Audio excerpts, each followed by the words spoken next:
E aí, pessoal, bom dia, boa tarde e boa noite para você que está ouvindo o podcast Por Aí Vai, o podcast onde pensamentos ganham voz e sentimentos. E ó, deixa eu falar, para hoje, além dos pensamentos que ganham voz, o que é privado também tá virando público e a gente vai falar sobre isso, tá?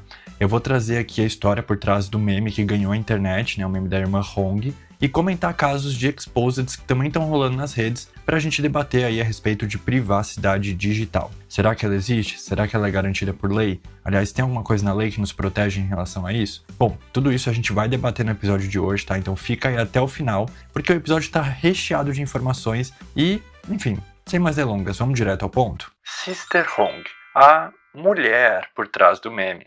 Gente, eu confesso que esse virou o meu hiperfoco da semana, tá? Eu tô, assim, fascinado por toda a história por trás do meme da Sister Hong.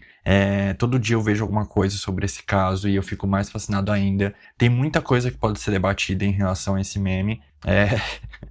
Assim, eu sei que é um assunto muito sério, tá? Mas não deixa de ser divertido e engraçado ao mesmo tempo, porque de verdade, se não me dessem, assim, todo o contexto, sabe, em volta desse meme, um contexto sério, eu juraria que era um meme feito, que era uma fake, assim, feita por IA, sabe? Alguma coisa assim pra viralizar mesmo. Eu jamais diria que era um caso tão sério e que, né, não deveria ser tão levado assim como meme, mas, enfim, é a internet, a gente sabe, né, como que funciona. Então, quis trazer um pouquinho, né, desse debate aqui para vocês. Mas, primeiro de tudo, vamos contextualizar o que é, né, do que se trata. A Sister, ou Miss Hong, é, na verdade, um homem chinês, o Jiao, de 38 anos, que se passava por mulher para atrair homens com presentinhos simples, assim, para encontros, entre aspas, amorosos, em seu quarto, em Nanquim, na China. Só que, gente, nós não estamos falando de uma drag queen. A gente não tá falando de uma mulher trans, a gente não tá falando de uma performance artística, tá? Infelizmente, a gente está falando de um cara, né, o Jiao, que se apresentava como uma mulher divorciada em aplicativos de namoro,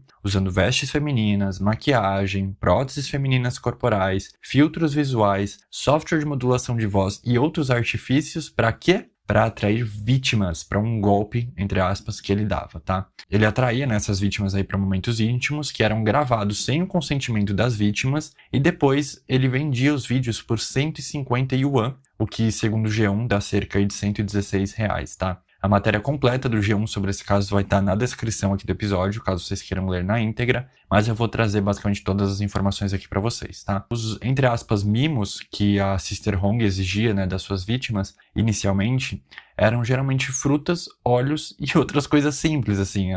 Teve até um caso que foi um peixe que o cara levou pra ela, sabe? E é muito bizarro, é por isso que eu falo do meme, entendeu? Porque pra gente aqui do Ocidente, isso é muito bizarro. Até tem uma discussão rolando de que frutas na China é uma coisa, assim, muito de luxo, sabe? São muito caras. Então, talvez, no contexto de fato onde isso aconteceu, não seja algo assim tão banal e tão simples. Mas pra gente daqui acaba virando uma piada, né?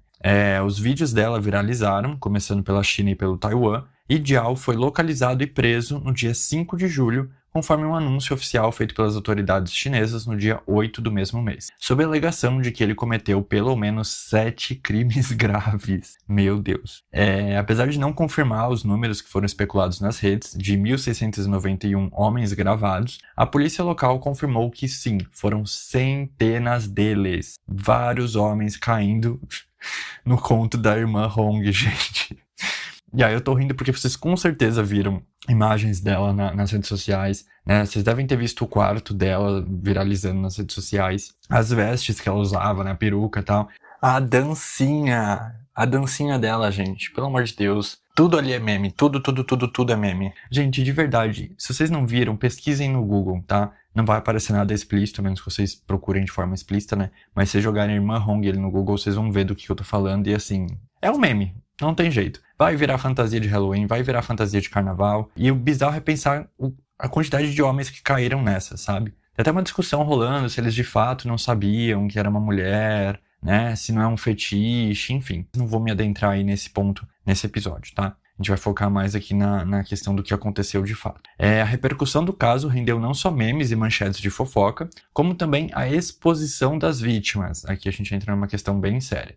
Levando a identificação pública de participantes desses encontros através de um mosaico com as fotos de alguns deles. Eu acho que muita gente aí foi impactada, né, com a foto desse mosaico, as pessoas estão comentando, né, os boys que caíram aí no conto da Sister Hong. Só que essa exposição levou a rompimentos de relacionamentos e até linchamentos virtuais. Inclusive, uma nova moda aí que foi lançada principalmente no TikTok é justamente a de mostrar em vídeos gravados ou transmissões ao vivo a reação dos identificados ao serem confrontados pelas namoradas, mulheres, esposas, enfim, com um mosaico, né, em que expõe as vítimas. E isso, assim, é bem preocupante, tá, gente? Porque é uma segunda leva de, não diria humilhação, mas, né, uma segunda leva de exposição pública aí das vítimas do caso. As autoridades estão tentando remover os vídeos viralizados da internet, mas parece que a tarefa é impossível.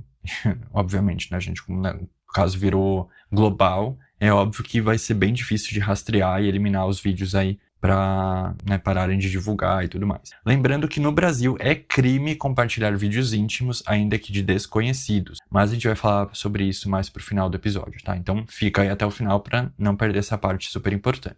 O caso da irmã Hong não foi o único caso de privacidade digital que a gente viu aí ganhando a mídia nos últimos tempos. E o debate sobre o tema vem crescendo nas redes, não só aqui no Brasil, mas no mundo todo. Vamos falar de algum deles por aqui? Outros casos recentes de exposed na internet. Em junho, um caso aqui no Brasil que seguia esse mesmo molde de usar aplicativos de relacionamento para atrair vítimas terminou na prisão de pelo menos 8 pessoas que faziam parte de uma quadrilha criminosa chamada Bonde dos Galãs. Ai, gente, desculpa rir, eu sei que é sério, mas é que aqui no podcast não dá pra compartilhar imagens, mas vocês precisam ver a foto desse povo aqui. E assim, aparentemente não tem nenhum galã nesse bonde aí, tá? Mas enfim, vamos seguir aqui com a notícia séria.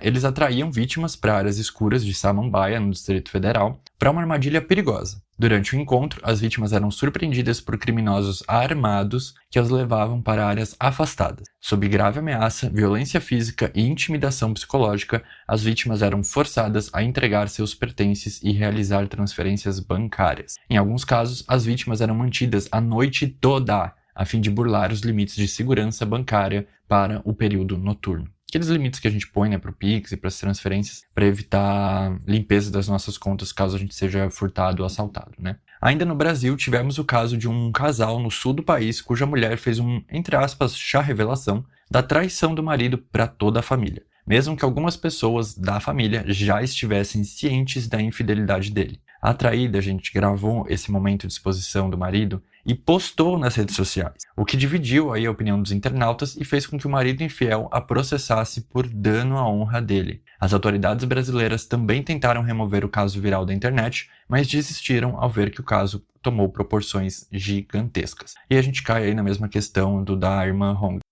Quando há uma pulverização muito grande desse conteúdo, acaba ficando muito difícil de você rastrear e eliminar os vídeos, né, da internet. Existem muitos debates em relação a isso também, né, porque aqui no caso, por mais que a mulher tenha sido traída, né, por mais que ela estivesse com a razão, muito se discute do fato dela ter perdido essa razão ao expor o marido na internet. É aquela velha máxima, né, de que roupa suja a gente lava em casa e não na rua. Mas enfim, quero muito saber a opinião de vocês. Aqui no podcast, né, no Spotify, você consegue deixar os comentários no episódio, então deixem a opinião de vocês também, tá bom? Agora vamos sair do Brasil e vamos para os Estados Unidos, onde o CEO da empresa Astronomer, Andy Byron, e a chefe de RH da companhia, Christine Cabot, foram flagrados pela Kisscam, que é uma câmera aí que geralmente rola nos shows para mostrar beijos, casais e tudo mais, né, que rolam ali durante o espetáculo. O acontecimento rolou durante um show da banda Coldplay, e o momento que expôs os amantes foi registrado por Grace Springer, que achou que ia aparecer no telão e por isso estava gravando ali aquele momento. Tanto o Andy quanto a Christian eram casados com outras pessoas, e a repercussão do caso continua forte nos Estados Unidos, além do mundo todo, né? Aqui no Brasil, acho que a gente já não tá mais falando tanto sobre isso, mas nos Estados Unidos o debate ainda tá muito forte. Seja com memes sobre a situação, ou debates aí sobre a privacidade, né? Inclusive, se eu não me engano, o Andy está processando a banda por conta dessa questão de expor, né, o caso deles, enfim, um baita de um bafafá. E o Andy, inclusive, renunciou ao cargo de CEO da Astronomer e até o momento da gravação desse episódio não há comprovação do divórcio de ambos, tá? Assim, gente, o que mais me surpreende nessa notícia, para ser bem sincero, é que a Astronomer é uma empresa que apoia o trabalho remoto, tá? Apesar dos memes aí brincarem com o contrário, as pessoas especularem que eles trabalham em uma empresa que defende o trabalho presencial e tal, na verdade é o contrário. A Astronomer é uma empresa remote first. Então isso eu acho que é o que mais me surpreende nessa notícia, mas quero saber a opinião de vocês também. Até aqui a gente riu, a gente se chocou, a gente julgou alguns casos, talvez até tenha se identificado um pouquinho com alguns, quem sabe, mas agora o papo é sério, tá? O que a lei brasileira fala sobre esse tipo de crime digital? Vamos falar sobre isso? O que a lei brasileira fala sobre exposição digital? No Brasil, a Constituição Federal é bem clara. Segundo o artigo 5º, inciso 10, todo mundo tem direito à intimidade, à vida privada, à honra e à imagem. Quando alguém vaza nudes, vídeos ou imagens íntimas de outra pessoa, com ou sem montagem, isso pode configurar crime. Desde a Lei Carolina Dickmann, de 2012, invadir dispositivos eletrônicos para obter esse tipo de conteúdo é crime. E a lei também veio aí, para conscientizar a população em relação também ao revenge porn, que é uma prática quando a pessoa vaza conteúdo íntimo ou conversas íntimas, enfim, da outra pessoa, né, do casal, por vingança. E isso acaba sendo enquadrado nessa lei também, tá? Em 2018 veio outra atualização importante na nossa Constituição, a Lei 13.718, que trata especificamente da divulgação de cena de sexo, nudez ou pornografia sem consentimento. Traduzindo para quem não entendeu nada, se alguém te manda um nude e você compartilha com outras pessoas, ou pior, vaza esse conteúdo de forma pública e sem consentimento, você pode pegar de 1 a 5 anos de prisão, além de ter que pagar a indenização para a vítima. Então é um assunto bem sério, tá, gente? Já no caso de deepfakes ou montagens, não há ainda uma lei específica no Brasil para isso. No entanto, essas imagens falsificadas podem ser enquadradas como crimes contra a honra, como calúnia, difamação e injúria. Também é possível processar civilmente por danos morais. Dependendo do caso, pode até configurar crime de falsidade ideológica se houver tentativa de você se passar por outra pessoa, tá? E você deve estar se perguntando, né? Mas e as plataformas, né? Tem alguma questão em relação a elas? Bom, o Marco Civil da Internet de 2014 diz que as plataformas só são obrigadas a remover o conteúdo se houver uma decisão judicial a respeito. Mas calma lá, em casos como nudes não autorizados, você pode sim denunciar direto nas plataformas e elas têm a obrigação de remover rapidamente, ou também respondem pelo conteúdo vazado. Se você foi vítima de exposição, aqui vai alguns passos básicos recomendados para você seguir. O primeiro deles, que eu acho que é essencial, é você não se culpar, tá, gente? Lembra que você é vítima, você não fez nada de errado, quem fez é a pessoa que está expondo e cometendo esse tipo de crime, tá bom? O segundo passo aí, né, seria você guardar todas as provas que você tiver a respeito. Então, prints, links, nomes, imagens, datas, enfim, tudo que você tiver, guarda isso e monta um dossiezinho aí para quando você for fazer a denúncia ou para quando você for levar isso a processo, tá? Obviamente, também denuncie nas plataformas onde esse conteúdo está circulando, né? Tenta pedir ali a remoção, tenta fazer com que o conteúdo não se dissemine, né? E saia do controle ali das plataformas e dos próprios usuários. Em seguida, você vai até uma delegacia comum ou especializada em crimes digitais. Alguns estados, inclusive, possuem delegacias virtuais onde você pode fazer a denúncia de forma online sem ter que sair do conforto da sua casa, tá? A internet não é terra sem lei e a privacidade não é um luxo. O anonimato no digital vai só até a página 2, tá? E embora a gente não possa controlar tudo o que fazem com a nossa imagem, nós podemos sim nos proteger e exigir respeito. Exposição sem consentimento não é entretenimento, é violência e crime. Nós temos sim liberdade de expressão, mas todo poder vem com responsabilidades e há consequências para tudo que fazemos ou falamos na internet e na vida. Esse episódio foi bem sério, né, gente? Mas chegou aí o momento do Vai Com Tudo pra gente descontrair um pouquinho e falar aí de algo bem legal. Vamos nessa? Vai com tudo pro Super POC.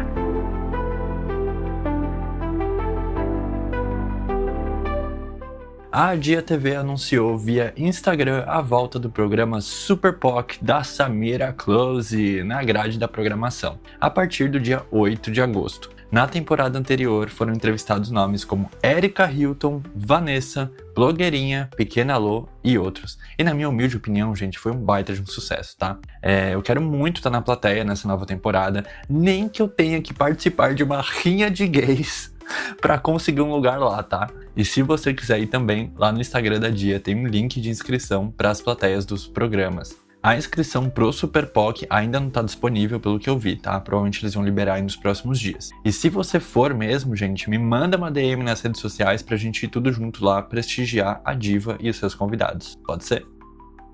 Também vale mencionar que a Samira tem uma música chamada Madrugada, que é simplesmente tudo! Gente, eu sou apaixonado nessa música. A música não sai do meu repeat aqui no Spotify e é uma faixa bem reflexiva, sentimental, profunda, mas ao mesmo tempo ela é dançante, ela é pulsante, sabe? Dá uma vontade, assim, de viver com aquela música. Eu acho tudo de bom. Ela escreveu essa música em homenagem ao melhor amigo dela, que faleceu há alguns anos. Então dá pra perceber que, né, apesar de ser um eletropop aí, com um pouco de pop rock, a música é, sim, bem reflexiva, tá? Vale super a pena dar um stream pra Queen. Eu super recomendo, tá? Tanto o programa Super POC quanto o hit Madrugada da Samira Close, tá bom?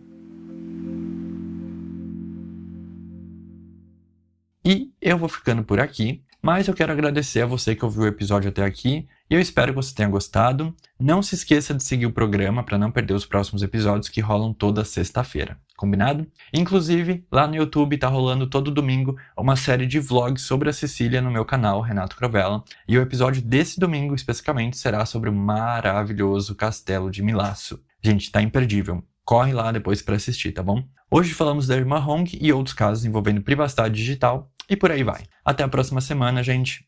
Um beijo, abraço, tchau, tchau.